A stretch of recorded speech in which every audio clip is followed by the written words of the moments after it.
Hear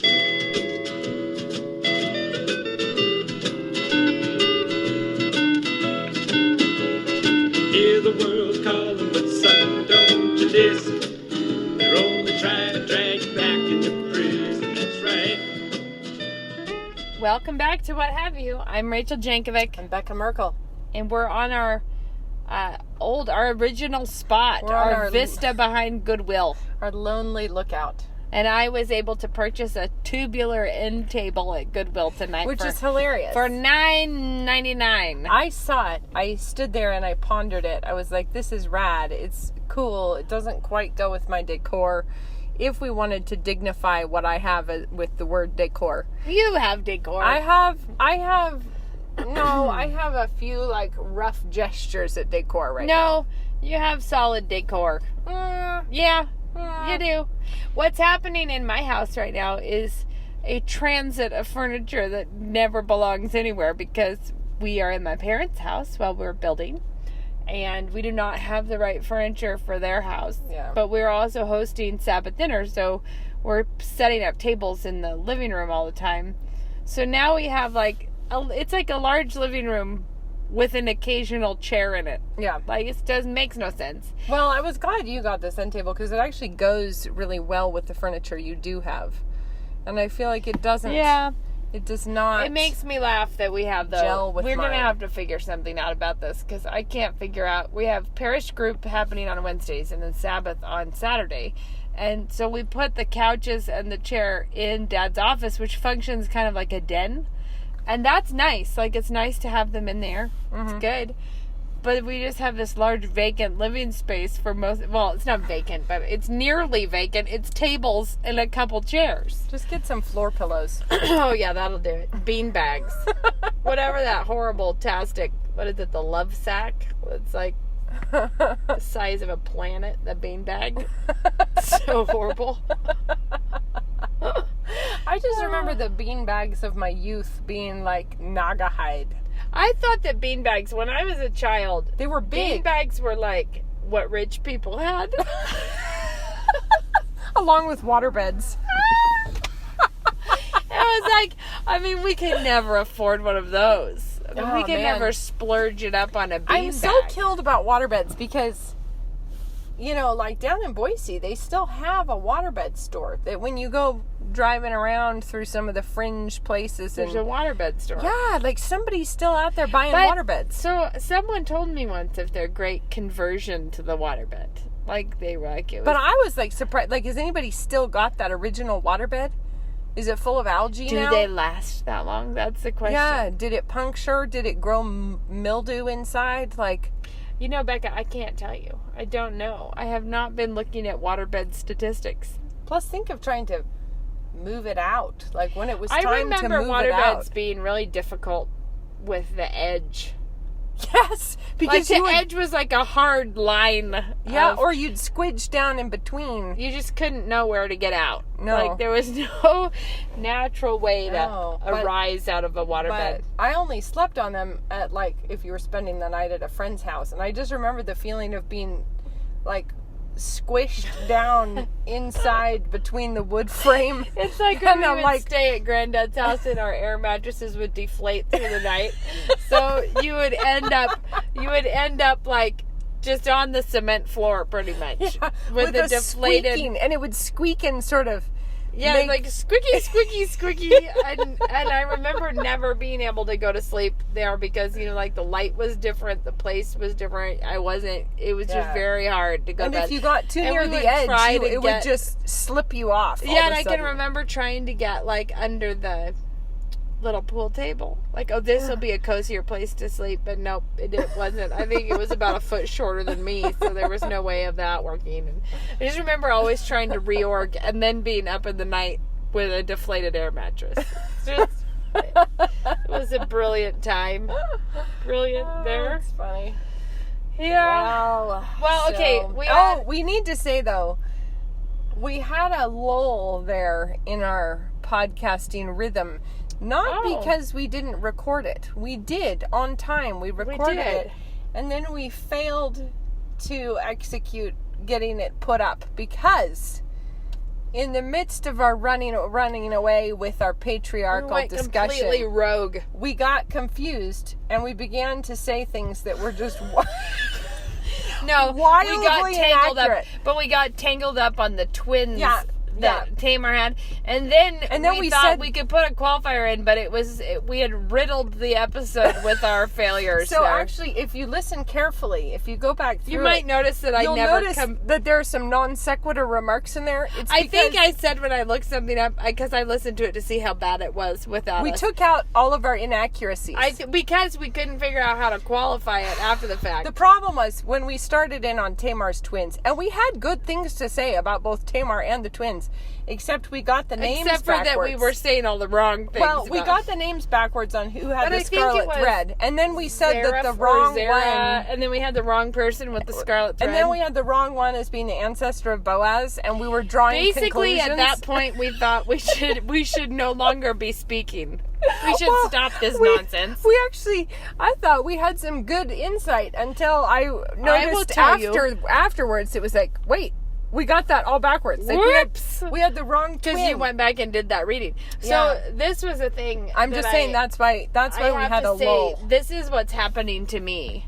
And many of our listeners, this may be an intro of a larger topic than we usually discuss, but heck, after the patriarch episode, why not? Why not? Why not go here? We could just talk about Tamar and scandalize Yeah, everyone. we could just go after the Tamar issue. So, but no, we're not going to go after the Tamar issue. Here's the thing that I'm noticing. Well, actually, I have more than one thing I'm noticing. Fancy that. So, first of all, one thing I noticed is that this is a great pace to be reading your Bible. And that is because I am stunned by the fact that we're already back to this. Yeah. Like, that was so fast. And I love that since we did that last time, we've read the New Testament 2 times. And we've had, it's been a fast pace. And that is really fun. But something that's happening to me this time is I think I've been post-mill my whole life. Like, I think Dad became post-mill when I was like 5 or something. So while I remember... I was like in 6th grade, so you were... He told me just the other day, I asked him. So I was young. Or maybe I was 6, which would mean that you were 10. Well, which I would be remember- close to 6th grade. I remember it being a hot topic in But see, 6th grade. that's what I was saying is I was young, and yet I still remember Dad having like moments about like Melchizedek, where he was like, I remember there being things that like it was on my radar even as a young child that there was something big going on here. Okay. But the reason I bring that up is because I've been post-mill my whole life, which is about eschatology, end times, what you believe is happening in the end times. More specifically, What you think what is you happening believe in is history. Yeah, well, what you believe is happening in a lot of the references in Scripture, what you think that that's referring to. Like many Christians believe a lot of passages are about the end times that we believe are about the fall of Jerusalem. So we believe that those things happened in 70 AD. Just to keep on track with last week, let's make some radical errors while we're going. I'm Don't just you curious remember where you are going? That's what I want to know. Yeah, you're just hanging on for I'm the like, thread that will okay. be of interest to Yeah, anyone. what are we doing? Well, I'm just trying to pan this out for Okay. the listeners who may not care about eschatology. I want you to know what I'm talking about, which is I have always believed that a lot of those things we're talking about the fall of Jerusalem, which means that and really the big difference in postmillennialism is that we are optimistic about what's happening in the world. We believe it is that Christ's death accomplished what he meant it to accomplish, and that it will work its way out until the whole world comes to Christ, and that is that's what we believe is happening. So the place that we think we are in history is radically different. So Right. we would not say when we see something horrible in the news, It's the sign of the end it's times. a sign of the end Yeah, times. right. And we don't think that. We think that we're still working, the gospel is still working its way out from what happened. But what I was going to say is that this read through the Old Testament is making me feel even wildly more post-mill than Yeah. ever, but almost from a literary standpoint, Yeah. which is funny, but it's because of all of this longing for the Messiah, like generations and generations, and the seed of the woman, and this, and is it in Galatians when it says It doesn't say seeds. It's the seed Yeah. because it's Christ. Like we're talking about Christ. But anyways, all of this, you know, and the captivity and the prophets and all of this longing and waiting and yearning and all these women being valiant and things happening throughout all of history. And then we have Christ, and it's easy for people to think like, oh, and then there's Jesus and we just love Jesus. And it's like, but we didn't. Look what we did when the Messiah did come. You know, like, look, when the longed for Messiah came, how did we handle that? Not well. And it's easy for us to read our own role into history as though we would have been better than Peter. Like I would have been like Peter, but not sunk, because I wouldn't have taken my eyes off of Christ, and I wouldn't have denied him because I'm stronger than that. Throw out a little peeve now that you've mentioned Peter. Yeah. Is I've heard before people being incredibly dismissive of Peter for being scared of a little girl. Like, he was scared of this little girl who asked him, and how lame of Peter to be that wimpy. And I just can't get my head around that when you actually read the account, where it's like, what do you mean he's scared of a little girl? He's scared for his life.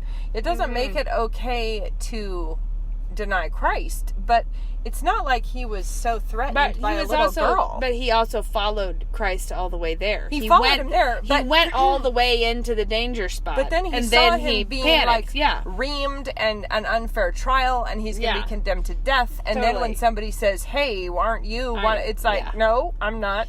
He's not scared of the little girl, for heaven's sake. No, it's not like she was going to say something rude to him. It was like the danger of being killed yourself. I don't know. I've seen that multiple times. But this is the point I was trying to make about being post-mill. All of that longing. Then we have Christ, and that we see the beauty of what God was doing there, which was saving the world with none of our help. Like, none of it. You know, like, he does this amazing. And everything about it is not what we would have expected. It's not how we think you win. It's none of those things. But I think that I just realized, for pure balance of the story and the scale of the narrative, it's not like, well, then that happened and Jesus accomplished the salvation of the chosen few, and then it's a wrap. Everything else goes to hell. Right. Because the reality is that with all of that longing for redemption, shouldn't there be something to balance that out on the other side of the narrative? Like, Christ did not come to condemn the world, but to save the world. Yeah. And the thing that you think is like, but we also believe that he came to save the world, and he did it. Like, he's going to. He accomplished in his death what he intended to accomplish, and that we're not still looking at that as though that was a fail. Like, that was a nice effort by God to do something, and it just got a few of us. It was a victory, but it was a victory up in the spiritual realms. Only, exclusively. Yeah, so, but my point is that the more I have the sense of this huge, long longing for the Messiah, and then when the Messiah comes, very little celebration that the Messiah has come. Like, you know, not a lot. Like, there is some. First they killed him, and then they went ahead and began to persecute everyone who believed in him. And I think it's also an incredibly post-mill thing that whenever Christians are persecuted, the gospel spreads. Like, that's just one of those things where you see, like, oh wow, talk about God doing things in ways that we would not anticipate. But anyways, I've been enjoying that about the reading, seeing the scale of the whole story differently, because you like hauled through it all the way, and then now you're back. It's like, it's fun to see it that way. But about Peter, I think my favorite thing that Peter does is it says he didn't know what to say, so he proposed that they build 3 tabernacles. Isn't that what it is? 3? Yeah. But it says specifically, because he was afraid and didn't know what to say, he proposed a large-scale building project. Don't we all know that feeling when you begin to talk at random? I know what we should do. Let's... I feel like, I'm not trying to compare this to Peter. This is a very tangential thing, but it just reminded me of that. I feel like I run into this trouble when you're talking to someone who won't keep up their end of the conversation. So, It's the burden of the conversation. and then you find yourself saying things that you're like, why? Why am I talking No, about this? I feel like my eyes are rolling into the back of my head, and you're like, stop talking about what you did in elementary school, Rachel. Nobody cares. But the thing is, when you've asked questions and they won't pick up the ball, you know, like they just won't. Sometimes they won't. They won't do it. It's then kind you of just like have when to talk. When you start a conversation, you're each holding the end of a ladder, and you're supposed to go somewhere with it. And it takes some dueling effort, but sometimes your conversation partner just sets it down and lays on top of it.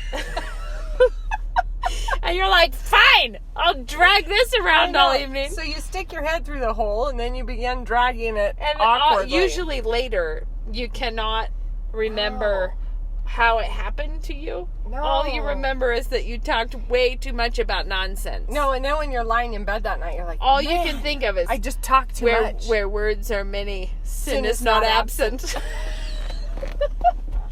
You're like, learn to shut up a little, Rachel. This actually reminds me of early in when Luke first came to town.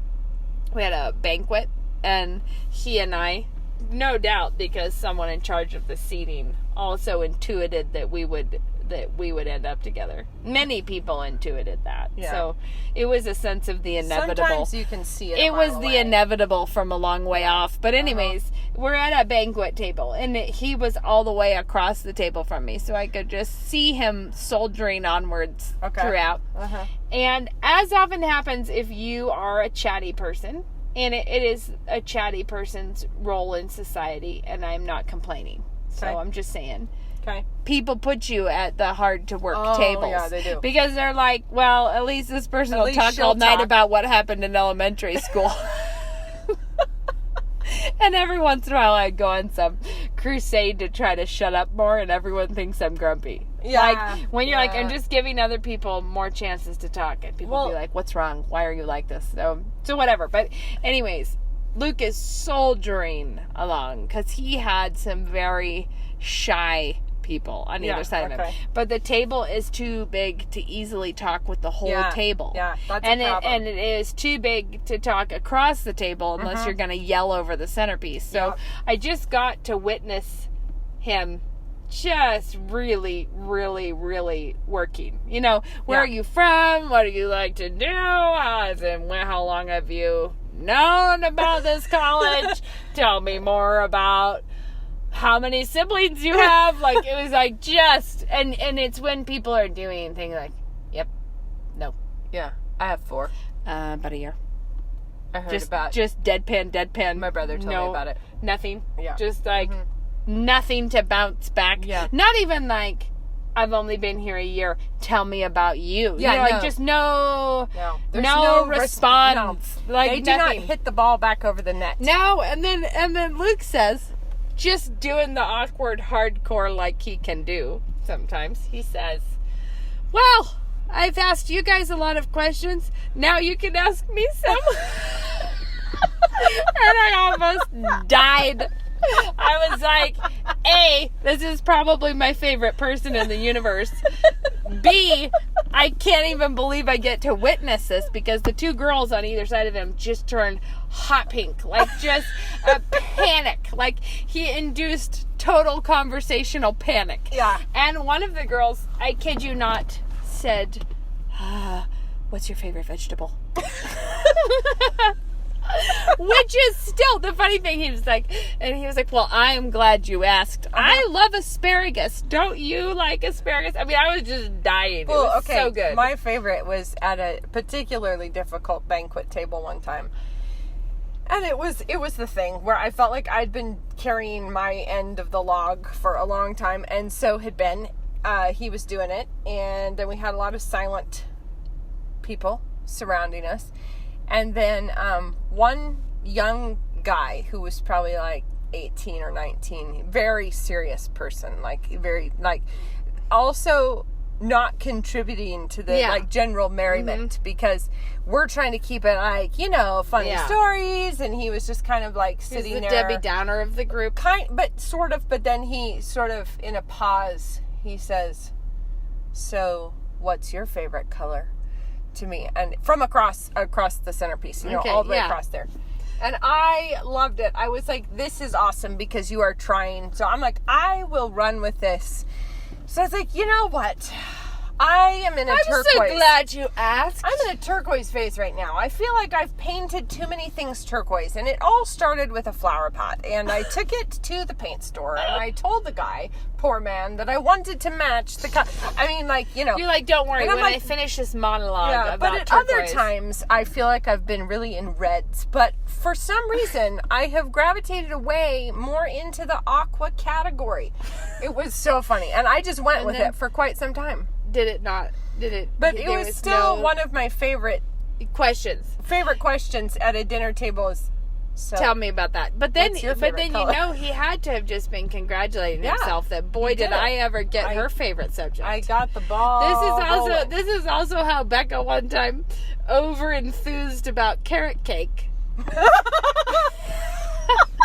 She trying to build up a hostess one time said too many kind words not about even. carrot It cake. was just a really awkward, very stilted, quiet time, And so and they were Becca gonna filled give it. us- yeah, they were Becca gonna give us filled the carrot air. Filled the air with. I was like, oh, I love carrot I cake. love carrot cake. We all love carrot Totally cake. Carrot my cake is favorite. so great. And then the man led them in a prayer a prayer over the Yeah, carrot over the cake. carrot cake. Not even just which dinner. It was which just carrot focused cake. in on the Lord's leadership for helping them to intuit Becca's passionate love of carrot cake. No, to make her a dessert that would give her so much joy. I can think of few things more awkward than that. You feel the need to be like, I gotta clear the air here. I gotta tell you all, don't like it I'm that not that passionate. because I mean, look, God is good, yes, but in this particular instance, I may have inflated it my was a enthusiasm. really long prayer about about what a grateful day we could all have Oh. that Becca got to eat her Woo, favorite. doggy! At least Becca got what she wanted tonight. Worked out real well. And then I hate to say it, but it wasn't my favorite carrot cake. But So oh, basically, wow. when you're blabby enough, Becca. Actually, I think our peak moment was when there was some poor fellow who came to town. Yeah, And he came to Yeah. our family dinner table. he did. And if you, the so funny it thing was is, just five of us. it's just five of us, but it was all five of us feel Together. the burden. There was nobody there. Well, Dad probably was the least. I recall that he was there because it was the 90s, this was less weird, but you know how we were all wearing like long knee-length denim shorts? Like jeans that were cut off above the knee, basically. Okay. Hemmed above the knee. He was, and then cuffed a little bit. Remember those? Okay, More. sure. Yeah. Anyway, I'm with ya. he was wearing purple ones. So Oh. like purple denim Right. short pants. Well, whatever and the then, case is- and then a purple t-shirt. So He came, and I think he intended to come to NSA, maybe. yeah. He came, and Mom invited him to dinner. And Yeah. he came to dinner. I don't know what gave him, steeled his nerves to get the man to come. I don't know, But because he was came, scared to death. And then he just sat at the table and spake not. no, Like, I don't think No. he responded to questions. no, we probably asked him what's your favorite color. I think, and how we're about like, purple? Is it purple? I think the problem is I don't know what happened, but he was non-responsive. He was Yeah, like basically slipping into a comatose he place. might have been And I think we were having spaghetti. having a medical condition. But it was so funny. I don't even know if he ate anything. I know he didn't. He had a plate full of spaghetti and he picked not up his fork and he did not speak. And he sat there at the dinner table Oh. and basically acted on us like a Mento in a Coke bottle. Like, well, if you're gonna be like that, guess what we're gonna do? Oh, no. We're gonna have a 90-mile-an-hour fever pitch conversation with great hilarity and enthusiasm. But basically, picture us at our worst podcast, sort of talking over the top of each other and laughing. Plus Nate. Plus Nate. Plus Mom probably trying to be like, did you want some Parmesan? What can I do to try to help you? More milk. How can I? And we're getting we're trying to cover over the black hole that's happening. and all of us feeling awkward, and I'm pretty sure nobody filling in the gap and making him feel more comfortable. No, but we were trying to, but more we were not. and more hilarious as the dinner wears on. Oh, I think we were making ourselves weep with joy, but it was the unspoken tension of having the deadly guest who wouldn't speak. So because of that, it like heightened the mood substantially. And then he left and drove all the way home and was never more seen. We're like, welcome to town. And then he was already in a bad place before we acted like a bunch of hooligans at the dinner table. But that apparently did not comfort him and make him think he would like to be here. It didn't bring him into a more casual state of mind. And so he just turned around and left. And we thought, well, that was a piece of hospitality gone wrong. I'm pretty sure Mom was probably like, children, why? I remember her feeling like, thank goodness someone was talking. It was like it was... Really? I'm sure she thought maybe we could have cooled our baby jets a little bit more than possible. that. It's possible we should have reined it in. But wherever you are, man, we're sorry. This is something that I'd like to say on behalf of extroverts everywhere. Just all of you. Introverts are the only people who are given lots of articles about their great powers. Nobody writes, well, if they do write them about extroverts, I don't read them. Maybe that's the problem. But could be. They say that extroverts get their energy from other people. And I just like to say, that is not the case. No. It is not the case. When you have a sort of sucking chest wound sitting over there, it doesn't fuel you up. It does not tank you up at all. What it does is wear you out in a heavy way. But it is probably true that extroverts, there are people that are energizing because they're easy to talk to or whatever. Yeah. But I just want to say, I've had people think like, oh, well, mothering is just a lot easier for you because you're an extrovert. So having children all over you all day long is just your fave. And it kind of builds you up and gets you full of zip. But it doesn't. You're like, it's well... No, it doesn't. Really That's not how that works. Plus, I would never call myself an extrovert. You are, but I really don't think I am.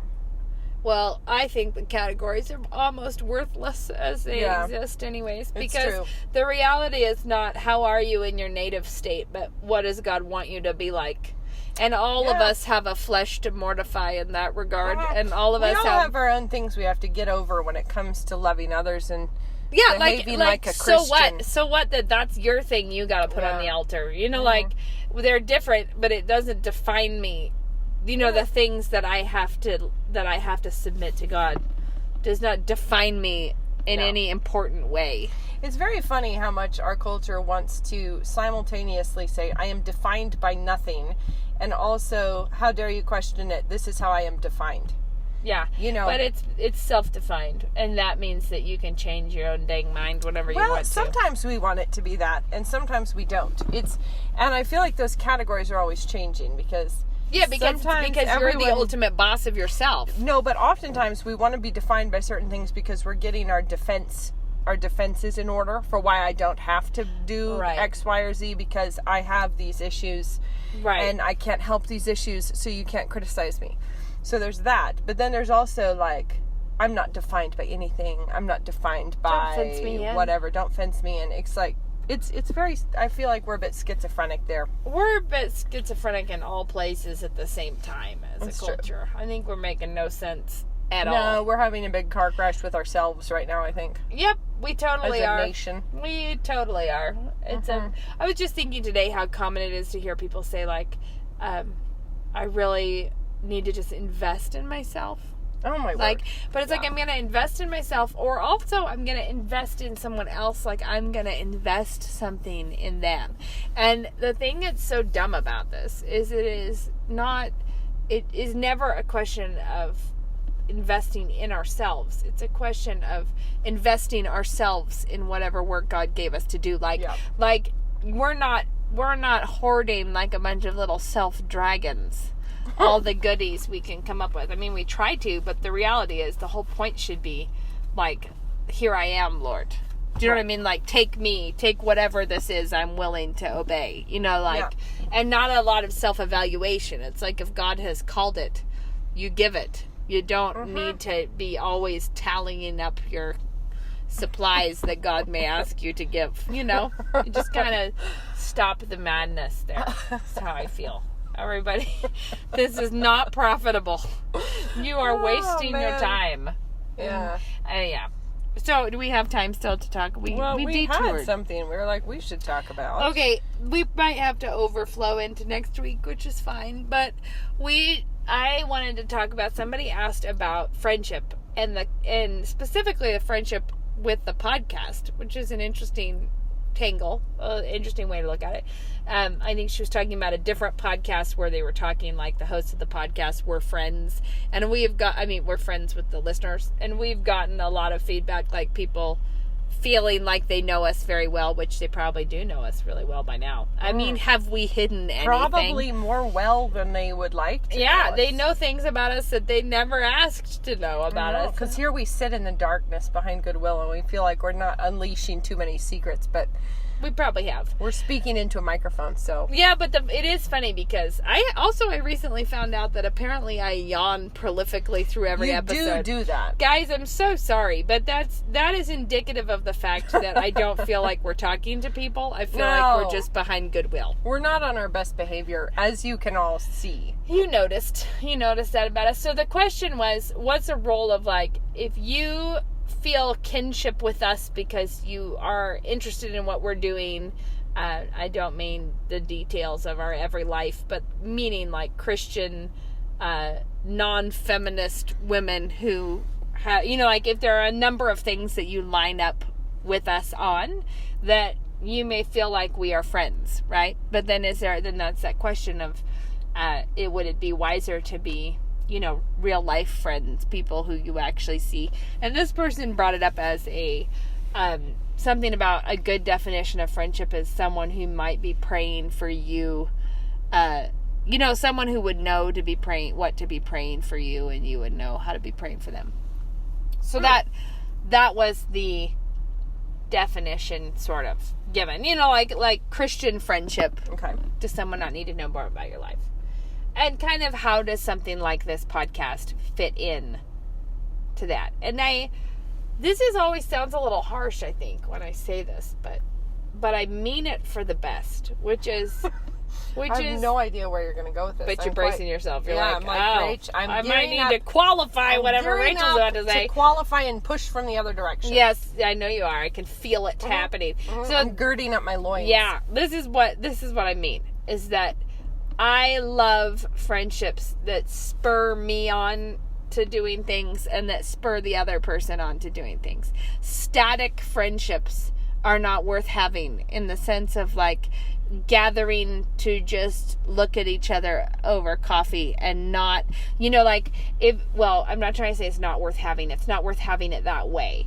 Like, if you're getting together with a friend and it is easy for you to just complain about your husband to your friend, and your friend doesn't do anything other than say you're such a good wife or something like that, don't worry. Responds by complaining about her husband. Right, don't worry, he's just such an idiot that he doesn't know how beautiful you are. Or something stupid like that. My point is that that's not a healthy friendship anyways. Like, that person, maybe if they were on board with things, might know how to pray for you if they weren't subsidizing your bad behavior at that moment anyways. And I love being in friendships where I know that I am being used by someone, and I love friendships where I know that I am learning and being pushed through that other person. But I think it's a definition of shoulder to shoulder kind of, are we working on the same goals? And in that sense, then we absolutely, that is what we're offering to all of our listeners, is that we want to be working on the same goals with all of you. Yeah. We want to be encouraging you on the way as you are.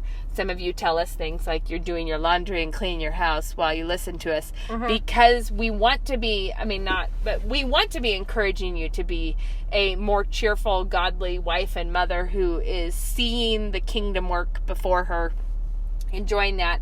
And so I guess the thing is that if you think of it in terms of shoulder to shoulder, we don't have to all know each other's birthdays and be thoughtful all the time to be actually actively encouraging one another in the Lord.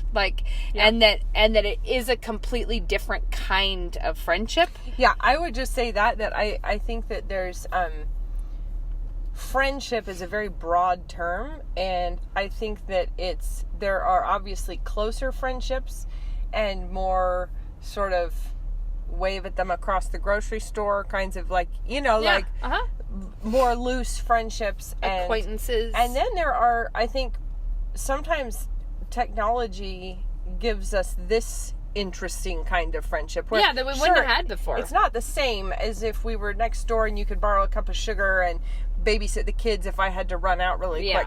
It's not that kind of friendship, but it doesn't mean it's not a friendship at all. But I do think that... I think it's more a category of, co-laborers. But I think that friendship, if we're including in it unhealthy, you can have unhealthy friendships. Right.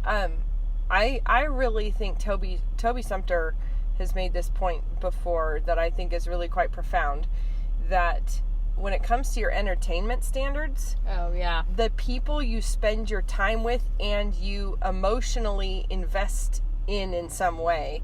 You care about that character on the show. You care about them. It does not have to be a real live person for you to have invested your friendship in them. Yes, and there are people who are more devastated about the closing of the final episode of a show than they are about an actual friend moving to another state. Because they care so much more about the fictional character. And his point is, the Bible doesn't tell you a lot about TV shows you should watch, but it has an awful lot to say about the friends. That you have. And if you think about your entertainment standards as actually being company, yes, what kind of company are you keeping? Are you keeping company with a bunch of foul-mouthed heathens? Yeah, you are disobeying God. Yeah, and I think that I'm sorry, this has diverted the conversation slightly, but I think it's important. Did we have a real thread we were sticking to? Here's our outline our whiteboard of all the points. No, I think that if you went through the book of Proverbs and you only pulled out every proverb about friendship and what should you look for in friends and what can the wrong friends do to you, and then you compared that to the people you spend your evenings with, but also your evenings in total privacy and intimacy. Yes.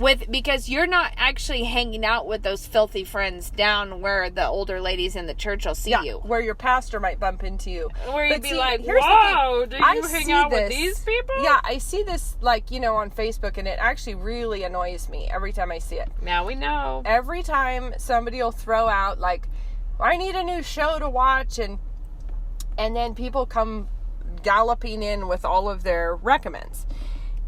And it really appalls me when you have Christian women who are recommending to each other pretty filthy stuff, and they're like, well, it's not family friendly. Oh, my word. It's pretty rough. Or when people share links and say it's not safe for work. You can't. Yeah. You shouldn't click on this when you're in a public place because, Yeah, or it's it's the F-bomb every third word, but it's incredible. Is it worth all my time? While you're at home. Yeah. And so really? if you're the kind of person that spends a lot of time watching that kind of show, where it's everything you watch is rated mature on Netflix or whatever, just go through the book of Proverbs and ask what Solomon would have to tell you about the company you're keeping. And does it rub off on you? We totally know that bad company actually corrupts good morals. You go into it with good morals and you come out with bad morals because the company you keep actually does have an impact on you.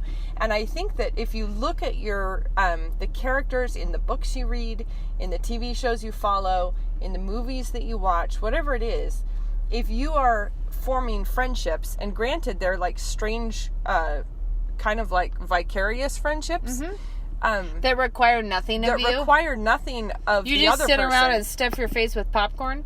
Whereas actually, or wine. You're drinking wine and being corrupted. And you think like, but in if the privacy of your own I home. remember Grandpa saying that he couldn't stand to watch those things because all he wanted to do was climb into the screen and counsel all the characters.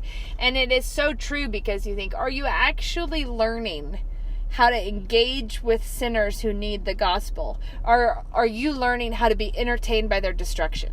Like, you are not acting like a Christian. If you were a Christian and your girlfriend came in the door to tell you who she just slept with, you had better be telling her something other than, oh wow, tell me more while I eat my popcorn. Like, hello. Like, is that what Christians do? But you're training yourself by constantly practicing that when someone comes to me and reveals their great immorality, I just go, oh. Like, okay, but see, one time I did have a Christian woman tell me that she had a friend in the church who had confided in her that she had committed adultery. And this woman was telling me that her friend had told her that. And she was like, but I never even told my husband because I couldn't violate her trust. Yes. And I was like, what? I mean, your friend committed adultery and you're going to keep that one? And really what you should do, like, all right, I'll be right back with the elders. Like, hold on. Like, hold that thought. Like, have you repented publicly? I'm like, have you repented to your husband? Not publicly. Like, have you repented? Like, what do we need to do to get this right? Like, we got to bring in all the people. You don't get there without basically training yourself that you have hardened your heart to think that it does not matter what someone does. You accept them as they are and you just move on to the next episode. When actually oh, but maybe in the next season she'll stop sleeping with him. Yeah. It would be better then. And then maybe they'll get it. Ooh, I have to know the details. And now she's selling drugs. Oh, could that have happened? Like, tell me more. And then it's like, instead of using the emotions that God gave us to be driven to greater holiness and effectiveness for the gospel, we're training ourselves to just be entertained by whatever a pagan society dishes up to us, and that we get passive and more passive about it until we're like, well, interfering in other people's lives just seems so not kind. But see, I'm not saying that you can ever watch anything that has a sinner in it. I mean, we're not there. We're not at that place. But I do think that you cannot uncritically watch and then get emotionally attached to characters like that, because it doesn't matter if they don't exist. They can still be your friends and they can still corrupt you in the way a real friend actually could. Totally. And I'm going to read it. Oh, finish it. Well, I was going to say, on the flip side, I think you actually can have long distance sort of via electronics friendships with people who can encourage you and actually can exhort you to be more and more Christ-like and that kind of thing. And you can form friendships that way too. So I think it's different than the lady who lives down the street and you can go jogging together. It's not that kind of a friendship, but it doesn't mean it's not a friendship and that it can't be both used for building up or for tearing down. I think both are possible through these kinds of like strange friendships. So I'm going to read a proverb since you were saying about this. I'm going to say, let's read a proverb specifically applying it in your mind to what kinds of shows you're watching. Okay, go for it. Like what kinds of series you've binged on. Yeah. Enter not into the path of the wicked, and go not in the way of evil men. Avoid it, pass not by it. Turn from it, and pass away. For they sleep not, except they have done mischief, and their sleep is taken away, unless they cause some to fall. For they eat the bread of wickedness, and drink the wine of violence. But the path of the just is as the shining light, that shineth more and more unto the perfect day. The way of the wicked is as darkness, they know not at what they stumble. My son, attend to my words, incline thine ear unto my sayings, let them not depart from thine eyes, keep them in the midst of thine heart, for they are life unto those that find them, and health to all their flesh. Keep thy heart with all diligence, for out of it are all the issues of life. Put away from thee a froward mouth, and perverse lips put far from thee. Let thine eyes look right on, and let thine eyelids look straight before thee. Ponder the path of thy feet, and let all thy ways be established. Turn not to the right hand nor to the left. Remove thy foot from evil. Yeah. You think like, well, if you're talking about the latest season of Meth Dealers Gone Bonkers or whatever you're watching, or if you're talking about Game of Thrones that I hope you're not watching, and a porno incestuous mayhem of violence, and you're like, what do you think you should reflect on? Like, you are not keeping your heart with diligence, and out of it spring all the issues of life. You are not, like, you are listening to perversity and darkness, and instead of doing what you're supposed to be doing, like, don't do it. And cheering for them, you know, just kind of like from your sofa is Secretly. so, yeah, but it's also like, how is that different from cheering for them in real life? Exactly. Well, like, what if, okay, so say you're watching a couple of something bad happening, like on the TV, on the good old TV. I'm trying to think of an incident that might happen.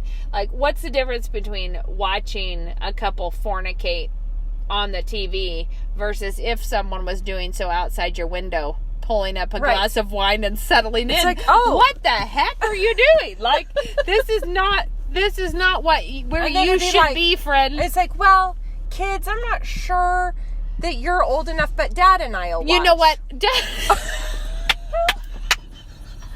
So bad. Wow. It's like, well, one thing, or better yet, put your hand over your husband's eyes while you watch. So terrible. Oh, honey, this nudist is outside. Cover your eyes while I watch. I'll tell you when they have passed. I will watch. And then it's terrible. like, open the window, dear, so we can better hear the words that they're using. I mean, like, also, I have to say something, and this is an important distinction that I think people are too quick to miss. And that is that if you have on stage, like, let's say you're having a little drama production and you're doing Hamlet, and, you know, you've got the murder of the king, right? And you pretend to kill the king, right.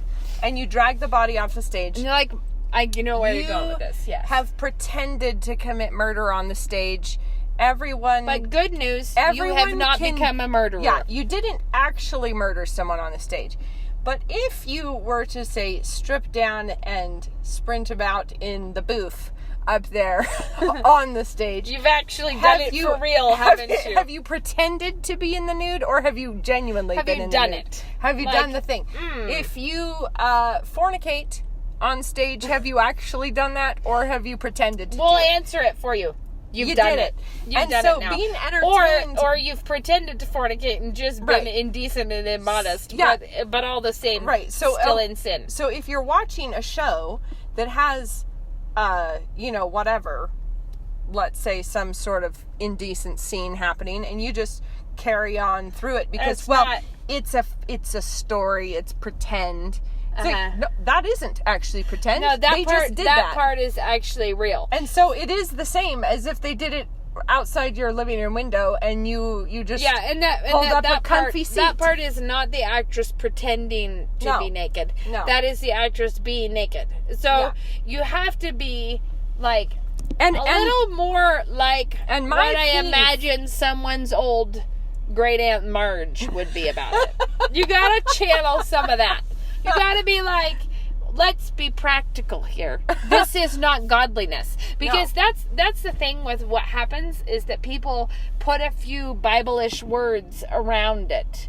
Or to tell everyone, like, oh, this is like a super redemptive season of debauchery 101. Although it's a lot of redemptive. Nudists and meth dealers, it's got redemptive themes. It's so redemptive. Oh, yeah. And so they put that kind of thing in there to Death make and resurrection. Did you notice the Trinitarian overtones? Because you remember there was it's a trinity of meth dealers. It's amazing, yeah. And so the thing you have to realize about this is that it's whatever words you're using to describe it, you need to be a little more frank with yourself. Yeah. And a little more like, let's be real, this is not honoring God.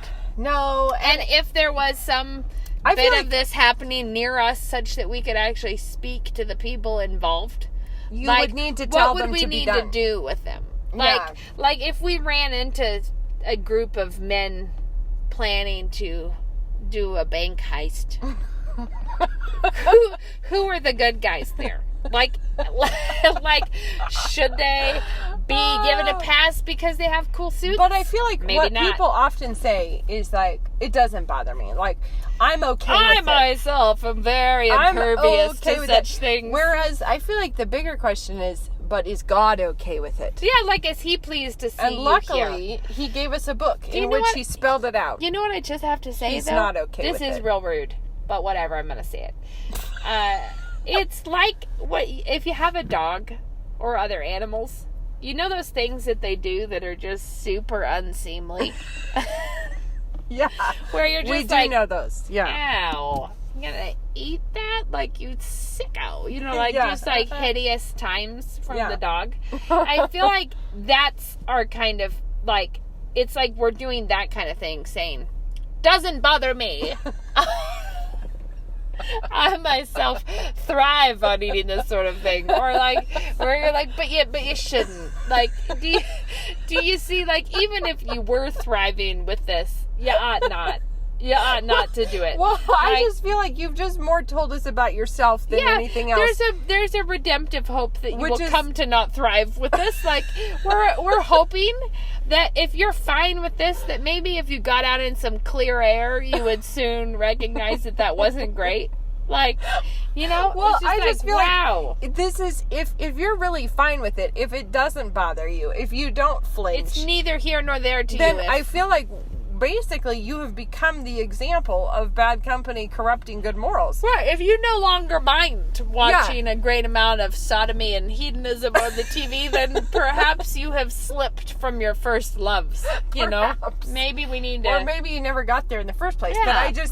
I think that if you think about your Netflix queue in the light of Solomon's words on friendship. Is this wisdom? Is Yeah. this beauty? Like, is this holy?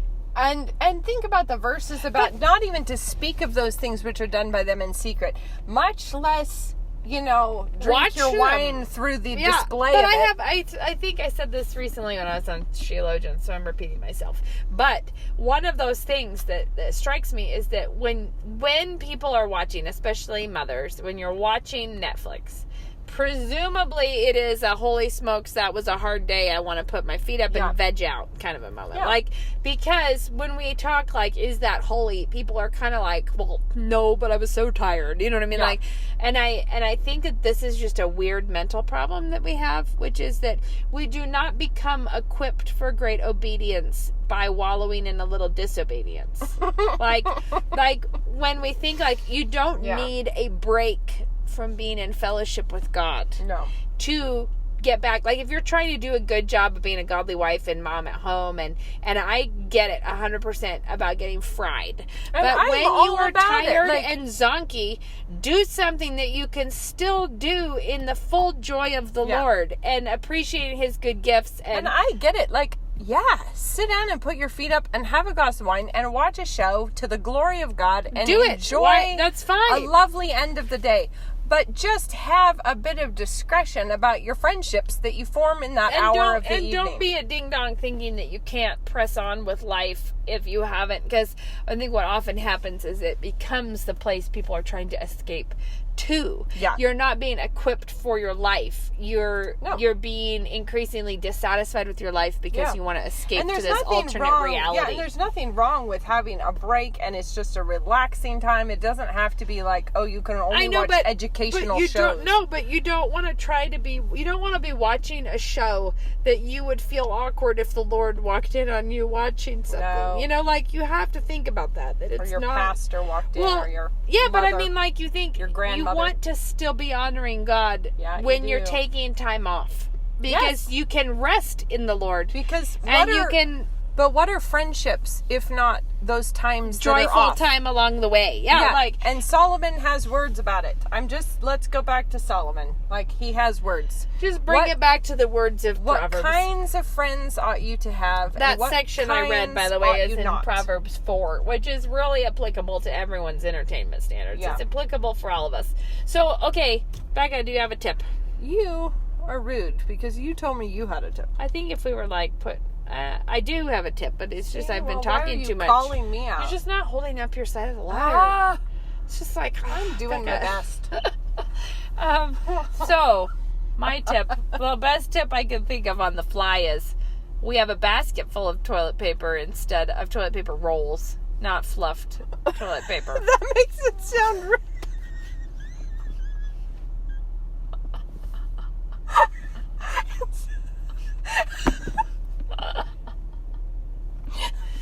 like you have just a big wad of loose Kleenexes in a basket. But it's because at our last house, You're gonna have to start over. At with our this. last house, we could never find the little spring-loaded things that go in there, and I kept buying new ones, and they kept getting like knocked out, and then someone would step on them and they break, and it'd be like the spring. It's like we can't keep things like that together in my house, so we've sort of fallen down the way until we just keep a large basket of toilet paper rolls in the bathroom. Yeah, rolls. And you know They're what? on rolls, guys. You know it's what? not just fluffed. Sometimes you think, why not save myself some energy? But doesn't it end up with a lot of little nubbins of toilet paper rolls in a basket? No. I mean, it's fine. No. It works out. It works out fine. Every once in a while, I have to go in there and I'm like, oh, I'm yawning.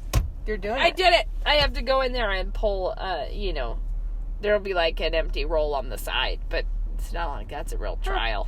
Well, I have a basket of toilet paper also, but I do keep one at a time on the roll. Well, now that we're at Mom and Dad's house, I think that their toilet paper holder fell out of the, like, there's not one there, and so I think I'd have to go buy one of those. So, she's just saying you can cut corners, guys. I'm just saying, feel free to just, be like, why are we bothering with this? Why don't we just have a large bushel basket full of toilet paper rolls?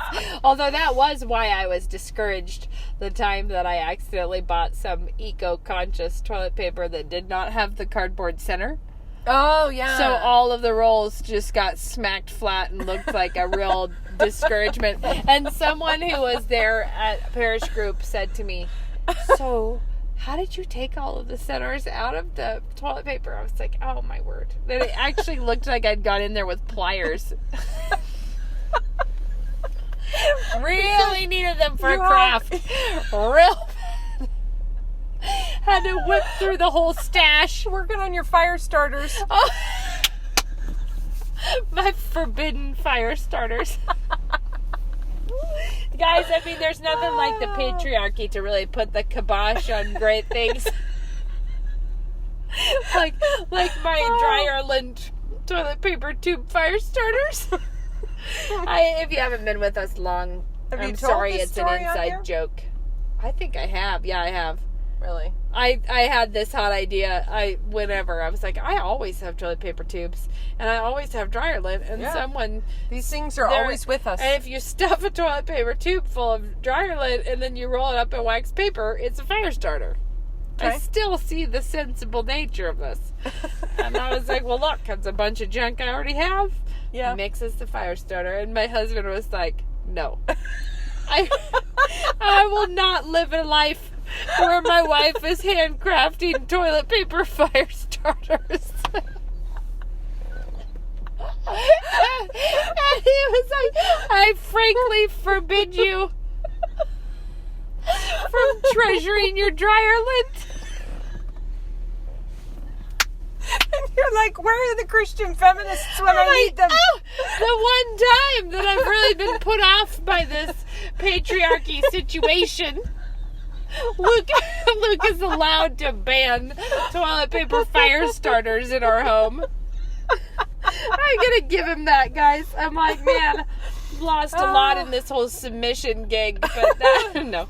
You can just go gather up some pine cones. It's just a joke. Yeah, dip them in wax, get them going. Yeah, no, he just felt like there was something truly undignified about having that. He's like, I'm gonna treat myself to a real man's fire starter. It's like you get the impression like I've been like, I'm gonna sew you your jeans from here on. It's like, one thing you're gonna not do is sew my jeans. So with wow. that summary. Oh. That's not what I was doing with the pliers and the toilet paper rolls, but it could have been. It could have been if I was running a disobedient wife Etsy business.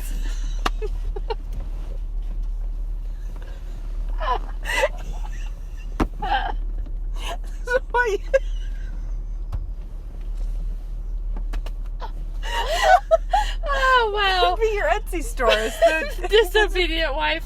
So Woo, basically doggy. All right. So, some forbidden goods. forbidden fire starters. Jeans no man wants to wear. Fire starters no man wants to be a part of. Oh, all right, everybody. Woo! All right. It's been good. We'll see you next another time. Bye.